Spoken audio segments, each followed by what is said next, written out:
Why are there not more people talking about what truly waits for us in the darkness?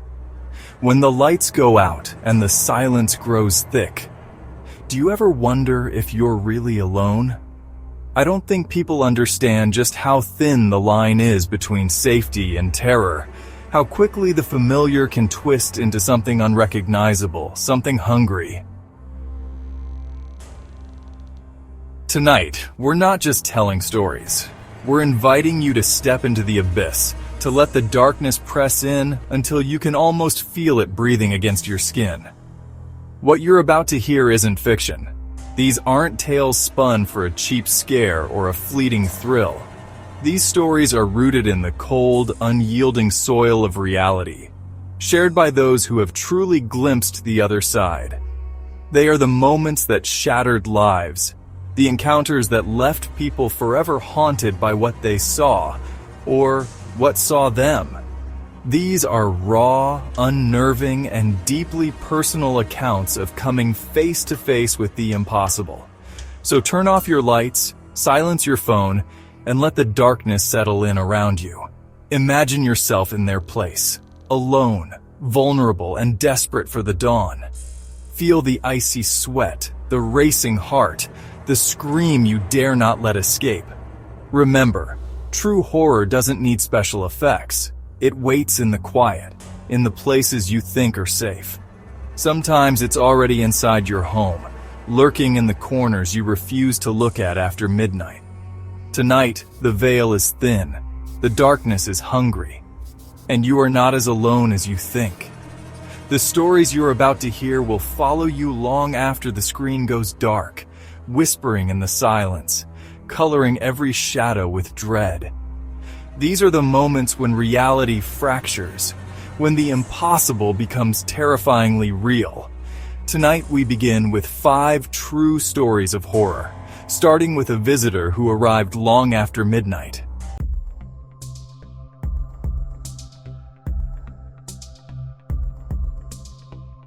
The night in question began like any other for Alex, living alone for the first time in a small ground-floor apartment on the quiet outskirts of town. It was a Tuesday, unremarkable in every way. He'd spent the evening catching up on some work, watching TV, and eventually, the late hour began to weigh on him. The silence of the apartment deepened as the world outside fell asleep. The usual city hum had faded into an almost complete stillness. He checked the locks on the windows and the front door, a habit ingrained in him by his parents. The deadbolt slid into place with a satisfying, heavy clunk. He turned off the living room lamp, plunging the main area into darkness, save for the faint glow of a street lamp filtering through the blinds. He made his way to his bedroom and settled into bed. Sleep did not come easily. An inexplicable sense of unease crept into his consciousness. It wasn't a loud fear, but a subtle feeling that something was off. The silence felt heavy, oppressive. He tossed and turned, his mind racing. He tried to dismiss the feeling as simple late-night anxiety. In that state of restless semi-awareness, he first heard it, a soft, rhythmic scratching. It seemed to be coming from the direction of his living room, near the front door. He lay perfectly still, straining his ears. The sound was inconsistent, starting and stopping, a delicate, deliberate scraping. Alex's mind searched for a rational explanation. It had to be a branch from the overgrown bush outside his window. But there was no wind tonight. The air was unnervingly still. Perhaps it was a small animal, a raccoon or a stray cat. The sound had a certain quality to it, a methodical patience that didn't feel animalistic. It was slow, measured, and intentional. He slowly sat up in bed, the sheets rustling loudly. Every nerve in his body was on high alert. The scratching stopped the exact moment he moved, as if whatever was making the noise had heard him. The ensuing silence was more terrifying. He held his breath, listening, waiting for it to return. Minutes stretched into what felt like an eternity. Just as he was starting to convince himself it was a trick of his mind, a new sound began. A soft, wet thud against the front door. It sounded like someone was gently but firmly pressing their palm against the wood. Thump, Thump, thump. This was no animal. This was not the wind. Someone was outside his apartment, standing on his doorstep in the middle of the night. Fear, cold and sharp, pierced through his initial confusion. He remained frozen, paralyzed in his bed. Who would be out there at this hour? He wasn't expecting anyone, and none of his friends would show up unannounced. The thudding stopped as abruptly as it had begun, leaving Alex alone with the frantic, terrified drumming of his own heart.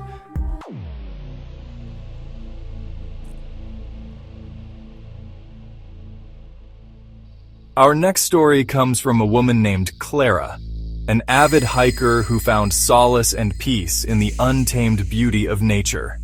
She had spent years exploring countless trails, believing she understood the language of the wilderness, the rustle of leaves, the snap of a twig, the call of a distant bird. She lived near a vast, sprawling state forest, known for its dense canopy and labyrinthine network of paths.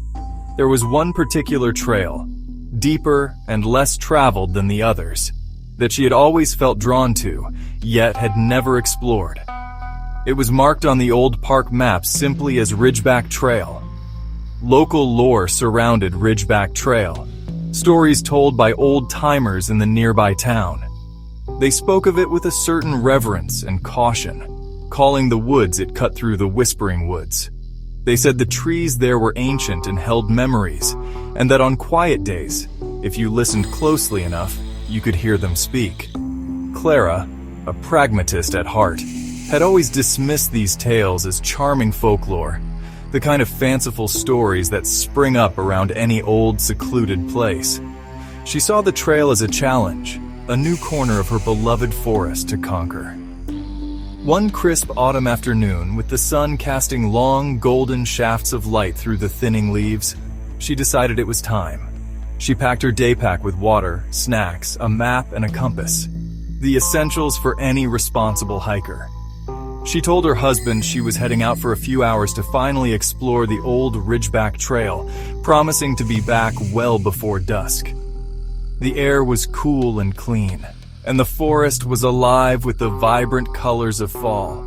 It felt like the perfect day for an adventure, a day to finally quiet the whispers of legend with the crunch of her own hiking boots.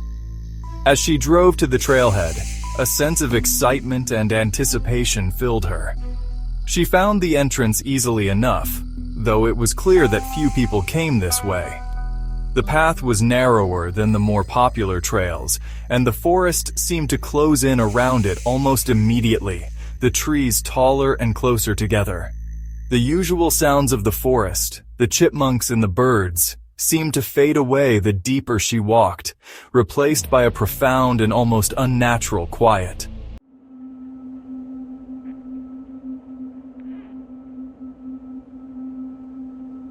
The story I'm about to share with you comes from a subscriber named Alex, who, back in the fall of 2018, thought he had found the perfect apartment.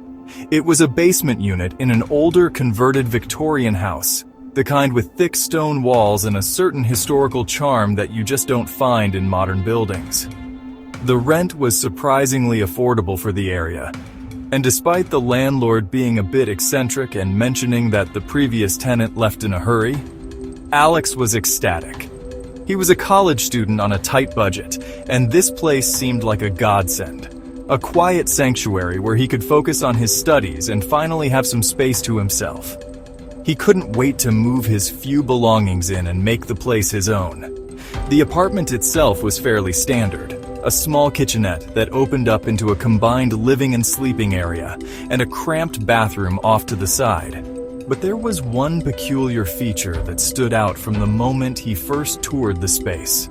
A single, solid oak door at the far end of the main room. It was different from the other doors, which were flimsy and painted white. This one was dark, heavy, and fitted with an old ornate iron lock that looked like something out of a medieval castle.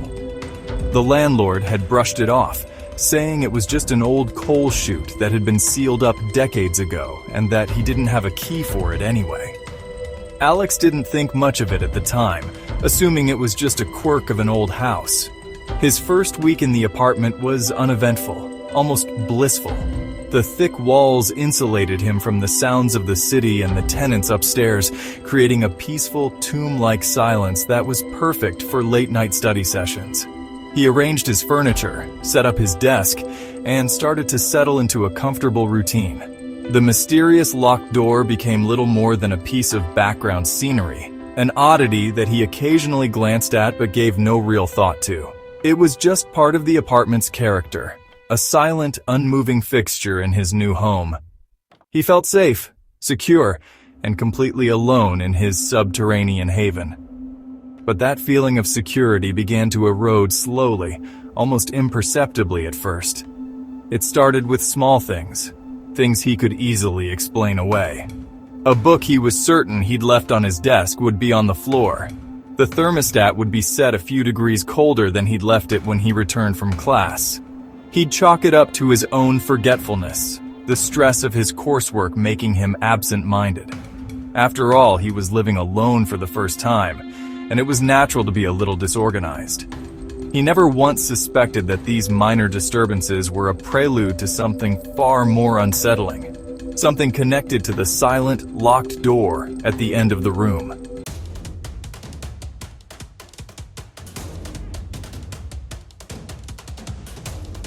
For a college student named Chloe, living alone for the first time was a mixture of exhilarating freedom and a quiet, creeping loneliness.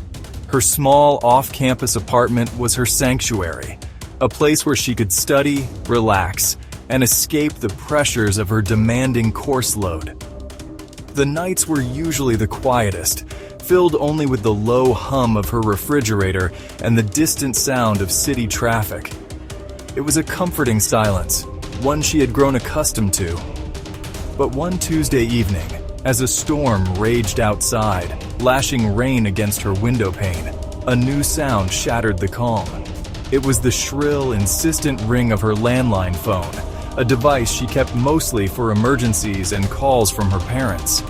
She glanced at the clock on her microwave. It was nearly 11 p.m., far too late for a casual call. Her parents were early sleepers, and her friends exclusively used her cell. A knot of apprehension tightened in her stomach. Who could possibly be calling at this hour, especially on a night like this? The ringing continued, echoing through the small apartment with an almost desperate urgency.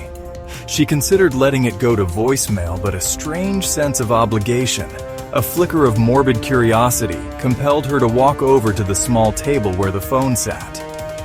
The caller ID screen was blank, simply displaying the words "unknown number," which only amplified her growing sense of unease. Taking a deep, slightly shaky breath, Chloe picked up the receiver, her hand feeling cold and clammy against the plastic. "Hello?" she said, her voice sounding small and uncertain in the quiet room. At first, there was nothing but silence on the other end of the line. Not the empty hiss of a dead line, but a heavy, weighted silence, as if someone was there, listening, holding their breath. She could almost feel the presence of another person, just on the other side of that connection. "Hello? Is anyone there?" she repeated, a little louder this time, her patience beginning to fray into fear. The silence stretched on, thick and suffocating.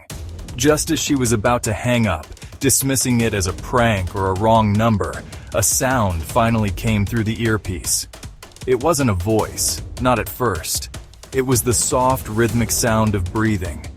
A slow, deep, and deliberate inhale, followed by an equally long, rattling exhale.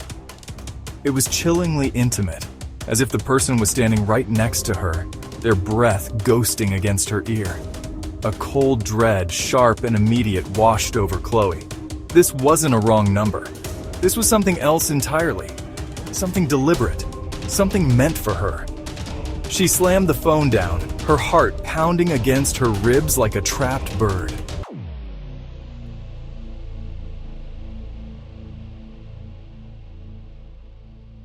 Mark was a long-haul trucker, a veteran of the road who had seen his fair share of strange sights across the endless miles of American highway.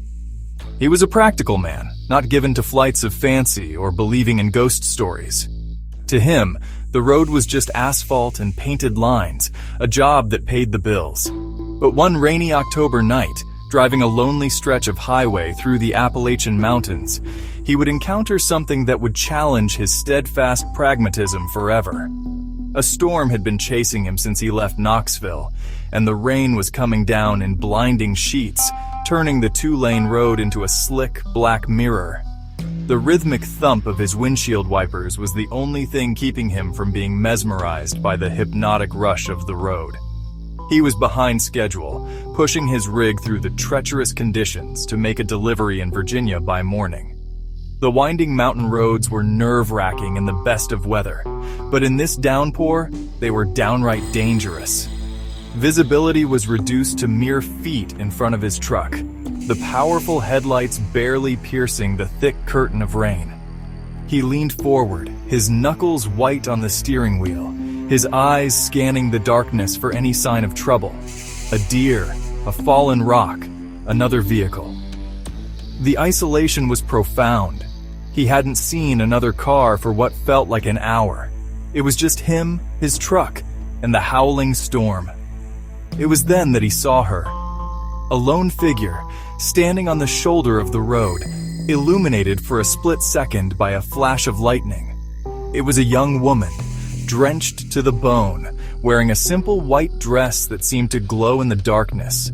She had one arm raised, her thumb out in the universal sign of a hitchhiker. Mark's first thought was one of disbelief. Who in their right mind would be out here in the middle of nowhere in a storm like this? It was incredibly dangerous. His company had a strict no-riders policy, but seeing her there, looking so small and vulnerable against the fury of the storm, tugged at his conscience. He slowed the massive truck, the air brakes hissing in protest. Leaving her out here felt wrong, irresponsible even. She could freeze to death or get hit by a less cautious driver. He pulled the rig over to the shoulder, the cab rocking as it settled. He rolled down the passenger side window, shouting over the roar of the rain and his idling engine. "Hey, you need a ride? It's a bad night to be out here." The woman just nodded, her face pale and expressionless, her long dark hair plastered to her skin. She walked towards the passenger door without a word, her movements strangely graceful despite the pouring rain. Mark reached over and pushed the door open for her.